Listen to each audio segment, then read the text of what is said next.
کہتا ہے اللہ کی بہت تعریف کر دی، ٹھیک ہے، حضور کی بہت کر دی تو اللہ ناراض ہو جائے گا. بھائی اللہ ایسے ناراض نہیں ہوتا، ایسے ناراض نہیں ہوتا، بلکہ اللہ راضی ہوتا ہے، اللہ خوش ہو جاتا ہے. کیسے؟ دیکھیے حضور کو بنایا کس نے؟ کس نے بنایا؟ اللہ نے بنایا ہے نا. تو حضور کس کی مخلوق ہے؟ دیکھیے میں کہتا ہوں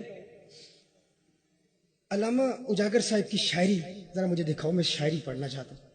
میں شاعری کی کتاب کھولتا ہوں، کتاب پڑھتا ہوں، میں کہتا ہوں یار کتنے پیارے شعر ہیں، کتنے خوبصورت شعر ہیں، بہت عظیم کلام ہے. اچانک ان کے ساتھ ایک بندہ بیٹھا ہوا ہے، وہ کہتا ہے بھائی آپ پہلے تو علامہ صاحب کی بہت تعریفیں کرتے تھے، اب آپ نے ان کی تعریفیں چھوڑ دی، اب ان کی تعریفیں نہیں کر رہے، اس کتاب کی تعریفیں کر رہے ہیں. علامہ اجاگر صاحب کی تو کوئی بات ہی نہیں کرتا. جو بات کر رہا ہے ان ترانوں کی کر رہا ہے، جو بات کر رہا ہے اس کلام کی کر رہا ہے، جو بات کر رہا ہے اس دیوان کی کر رہا ہے. اس کی بات کرو گے تو علامہ اجاگر ناراض ہو جائیں گے. ہم کیا کہیں گے؟ عقل کے اندھے، عقل کے ناخن لے، اس کتاب کی تعریف کرنا انہی کی تعریف کرنا ہے. کتاب ہے کس کی؟ اس کی تعریف کروں گا تو وہ زیادہ خوش ہو جائیں گے. ارے تو کہتا ہے اللہ کی تعریف کرو، مصطفیٰ کی نہ کرو. مصطفیٰ کی تعریف کرنا ہی اللہ کو خوش کرتا ہے، مخلوق جو اللہ کی ہے. نعرہ تکبیر، نعرہ رسالت. اچھا میں کہتا ہوں حافظ طاہر کتنا خوبصورت اخلاق، کتنی دین کے لیے قربانیاں دیتے ہیں، رات دن محنت کرتے ہیں. حافظ طاہر بڑی عظیم شخصیت ہے اور بیچارہ نعت نہیں پڑھ سکتا، نعت میں فیل ہے. پریشان کیوں ہو گیا بھائی؟ کیوں پریشان ہو گیا؟ میں کہتا ہوں بھائی عظیم شخصیت ہے، بہت بہترین مقرر، حافظ قرآن، کمال کا حافظ قرآن، عظیم حافظ قرآن، عظیم قاری، نعت نہیں پڑھ سکتا. اچھا اگر میں کہوں نعت نہیں پڑھ سکتا تو حافظ اب خوش ہوں گے؟ بھائی کتنے کے چہروں پر 12 بج چکے ہیں، یہ کیا بات کرنے جا رہا ہے؟ تو خوش ہوں گے؟ نہیں خوش ہوں گے نا. آپ کا نام کیا ہے جی؟ محمد؟ یار مشکل نام بتا. کیا؟ مقیم. مقیم. اچھا یہ جملہ آپ کی طرف منسوب کر رہا ہوں، اور اب جس انداز میں بیان کروں گا شاید پھر اس کے بعد آپ مقیم نہ رہیں گے یہاں. حافظ طاہر بڑی عظیم شخصیت، مقیم نقشبندی کہتے ہیں، بڑی عظیم شخصیت، کیا فن، کیا کمال، کیا انداز تکلم. نعت نہیں پڑھ سکتا، سب کو یہی کہتے ہیں، نعت خوانی میں فیل ہے. ہاں تو پھر کہتے ہیں مجھے ان سے پیار بھی بڑا، مجھے ان سے محبت بھی بڑی، میں ان کا قریبی ہوں، ان کا دوست ہوں، ان کے قدموں میں بیٹھتا ہوں. بہت عظیم شخصیت ہے لیکن نعت میں فیل ہے. تو کیا حافظ طاہر خوش ہوں گے؟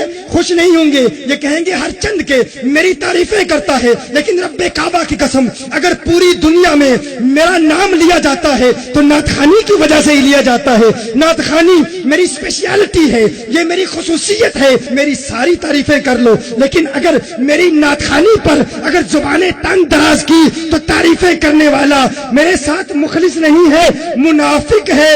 کچھ لوگ کہتے ہیں اللہ بڑا کمال والا، اللہ بڑے جلال والا، کیا حسین جنت بنائی، کیا اللہ کے تصرفات، خلاق کائنات، پروردگار عالم، اس کے ایک امر کن سے کائنات بن جائے، گلی کا بھکاری بادشاہ بن جائے، بادشاہ وقت گلی کا بھکاری بن جائے. ہمارا اللہ اللہ اکبر کتنا عظیم ہے. محبوب کو علم غیب نہیں دے سکا، محبوب کو نور نہیں بنا سکا، محبوب کو تصرفات نہیں دے سکا. میں کہتا ہوں حافظ طاہر قادری کی ہر حوالے سے تعریفیں کرو لیکن جو اس کی اسپیشلٹی ہے اس پر اعتراض کرو گے وہ ناراض ہوگا. اللہ بھی فرماتا ہے میری ہر تعریف کر لے لیکن محبوب کا بنانا یہ میری اسپیشلٹی ہے، یہ میری اسپیشلٹی ہے. تو اللہ اللہ ساری رات کہتا رہے، تو نمازیں پڑھتا رہے، تو روزے رکھتا رہے، تو تسبیحات کرتا رہے، تو تکبیرات پڑھتا رہے، تو ورد کرتا رہے، خطابت کر، بیانات کر، تبلیغ کر، شیخ الحدیث بن جا، شیخ القرآن بن جا. میری عظمتوں کے ترانے الاپتا رہے. میرے محبوب کی توہین کی تو تیری نماز تیرے منہ پہ ماری جائے گی، تیرا روزہ تیرے منہ پہ مارا جائے گا. جس طرح حافظ طاہر کی ہر تعریف کر لو، نعت خوانی پر انگشت تنقید اٹھائی یہ ناراض. اللہ کی ہر تعریف کر لو، محبوب کی توہین کی اللہ ناراض. نعرہ رسالت، نعرہ رسالت.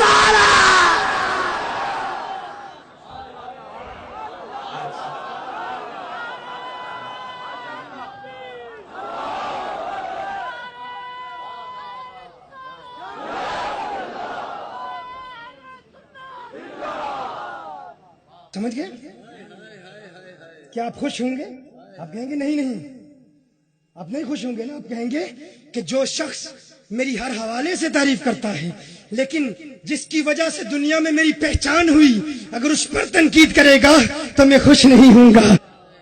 کنز المال کی حدیث ہے، حضور نے ارشاد فرمایا ایک شخص پوری رات اللہ اللہ کرتا رہے، اللہ کو یاد کرتا رہے اور محبوب پر درود و سلام کے گجرے نہ نچھاور کرے، حضور نے خود ارشاد فرمایا کہ اس کی وہ عبادت اس کے لیے نقصان دہ ہو. اللہ اللہ کہہ رہا ہے لیکن نقصان پہنچے گا، ہاں نقصان پہنچے گا. تو اس لیے کبھی اس ذہنی خلش اور فکری ارتباک کا شکار نہ ہوئیے گا. اگر کوئی کہے ارے یہ کیا بات ہے، اللہ کی تعریف نہیں کرتے، نہ اللہ کی تعریف ہم کرتے ہیں لیکن حسن مصطفیٰ کی تعریفیں کر کر کے اللہ کو خوش کرتے ہیں، اللہ کو راضی کرتے ہیں. مزید آگے